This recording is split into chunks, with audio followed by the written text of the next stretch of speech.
الحج اشہر معلومہ، جی میں مہینوں کا ذکر کیا، حج کا تو ایک ہی دن مقرر.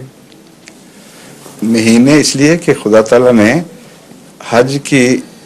حجاج کی حفاظت کی خاطر صرف خانہ کعبہ ہی میں امن کو لازم قرار نہیں دیا، بلکہ ان کے رستے پرامن بنانے کی خاطر 4 مہینے مقرر فرمائے ہیں، تاکہ ان مہینوں میں کوئی لڑائی نہ ہو کہیں بھی.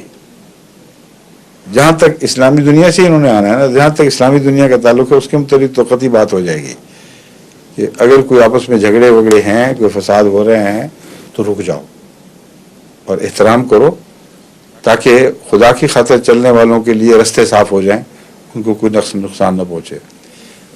اب یہ بھی ایک دیکھ لیں حالت یہ ہے کہ محرم میں جو 10ویں محرم کا دن تھا اس میں مسلمانوں کا قتل عام کر رہا ہے، اور وہاں جا کے دروازے کو پکڑتا ہے. تضاد ہے. اللہ تعالیٰ کو کوئی انسان کسی طرح دھوکہ نہیں دے سکتا، اپنے آپ کو دھوکہ دیتے ہیں. ہاں اگر اللہ تعالیٰ سے تعلق ہو پھر اس دروازے کو ہاتھ لگائے تو اس کی برکتیں بے شمار ہوں گی، اس میں کوئی شک ہی نہیں. پھر وہ ظاہری دروازہ کھلے نہ کھلے، باطنی دروازے فیض کے کھل جائے گے ان کے لیے. تو دروازہ سے مراد دراصل خدا کے فیضان کا کھلنا ہے.